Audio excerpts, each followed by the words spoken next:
اس میں یقیناً ایک عبرت ہے، سبق آموزی ہے لِأُولِي الْأَبْصَارِ، لیکن یہ عبرت اور سبق آموزی صرف ان کے لیے ہوتی ہے کہ جو آنکھیں رکھتے ہوں، جن کے اندر جو ہے دیکھنے کی صلاحیت موجود ہو۔ اب یہ آج بڑی اہم آ رہی ہے فطرت انسانی کے اعتبار سے۔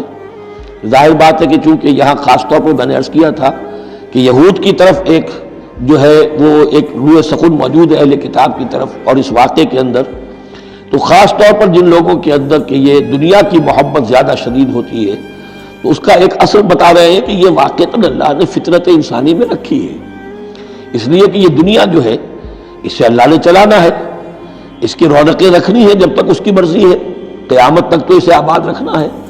اولاد پیدا ہوگی تو دنیا قائم رہے گی، نسل چلے گی، مرد اور عورت کی ایک دوسرے کے ساتھ کشش ہوگی تو اولاد پیدا ہوگی، اور یہ تمام چیزیں جو ہیں دولت کی کوئی طلب ہوگی تو آدمی محنت کرے گا، مشقت کرے گا، کمائے گا، تو اس لیے یہ چیزیں فطرت انسانی میں ہیں، یہ بیسک اینیمل انسٹنکٹس ہیں۔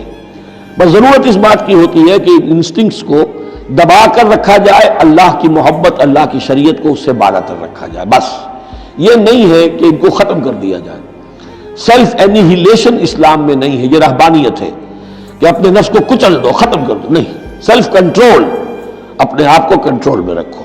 یہ منہ زور گھوڑا ہے نفس انسانی کا، لیکن جتنا طاقتور گھوڑا ہوگا اتنا ہی آپ کے لیے تیز دوڑنا جو ہے وہ آسان ہوگا، لیکن جتنا منہ زور اور طاقتور گھوڑا ہے اتنا ہی اسے قابو میں رکھنے کی ضرورت بھی ہے، ورنہ اگر اس کے رحم و کرم پر سوار آ گیا تو جہاں چاہے گا پٹخنی دے دے گا۔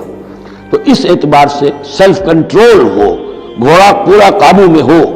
البتہ یہ ہے کہ سیلف کو، اپنے نفس کو، اس کو کچل ڈالنا، سیلف اینیہیلیشن، یہ اسلام میں نہیں۔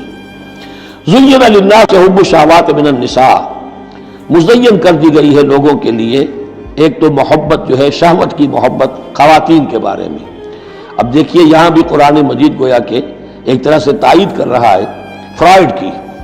اس کے نزدیک سب سے پورٹنٹ فیکٹر جو ہے، سب سے پورٹنٹ جو موٹیو ہے انسان کا، وہ سیکس ہے، اور یہاں بھی اللہ تعالیٰ نے سب سے پہلے اسی کا ذکر کیا ہے۔ اگرچہ میرے نزدیک ضروری نہیں ہے، اس لیے کہ دوسری جگہوں پر پیٹ جو ہے معاشی ضرورت یہ اس سے بھی سخت ہو جاتی ہے، لیکن یہ کہ واقعتاً یہ حضور نے بھی فرمایا ہے صلی اللہ علیہ وسلم، ما ترکت بعدی فتنة اضر علی الرجال من النساء، میرے بعد اب مردوں کے لیے عورتوں کے فتنے سے بڑا فتنہ اور کوئی نہیں ہے۔ ان کی محبت جو ہے وہ انسان کو کہاں سے کہاں لے جاتی ہے۔ بلعام بن باورا یہود کے اندر ایک بہت بڑا عالم اور فاضل شخص تھا، ایک عورت کے چکر میں آ کر اور وہ شیطان کا پیرو بن گیا، وہ قصہ آئے گا سورہ اعراف کے اندر۔ تو واقعہ یہ ہے، لیکن ایک فطرت کے اندر ہے تو صحیح، محبت تو ہے۔ زُیِّنَ لِلنَّاسِ حُبُّ الشَّهَوَاتِ مِنَ النِّسَاءِ وَالْبَنِينَ، اور بیٹے انسان کو بہت پسند ہے، بیٹے ہوں، اس کا نام چلتا رہے، بڑھاپے کا سہارا بنے۔ وَالْقَنَاطِيرِ الْمُقَنطَرَةِ مِنَ الذَّهَبِ وَالْفِضَّةِ، اور یہ کہ خزانے ہوں جمع کیے ہوئے سونے کے اور چاندی کے۔ وَالْخَيْلِ الْمُسَوَّمَةِ، اور گھوڑے ہوں بڑے نسل والے گھوڑے جو ہیں جن پر کے نشان لگے ہوئے ہوتے ہیں، پیڈگری ہوتی ہے ان کی۔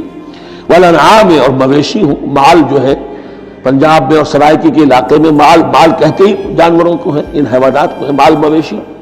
وَالْأَنْعَامِ وَالْحَرْثِ، اور کھیتی۔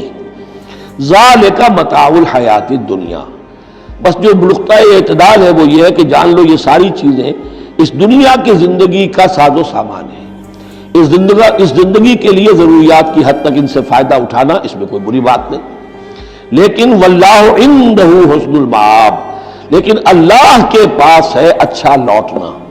وہ جو ہے جو اللہ کے پاس ہے اس کے مقابلے میں یہ کچھ بھی نہیں۔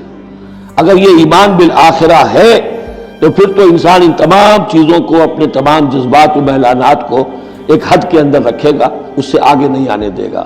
لیکن اگر ان میں سے کوئی ایک شے بھی اتنی زوردار ہو گئی اس کی محبت کہ آپ کے دل کے اوپر اس کا قبضہ ہو گیا تو بس آپ گئے، اب وہی ند ہے، وہی اب آپ کا معبود ہے، چاہے وہ دولت ہو، چاہے وہ کوئی اور شے ہو، وہ اب آپ کا معبود بن جائے گی۔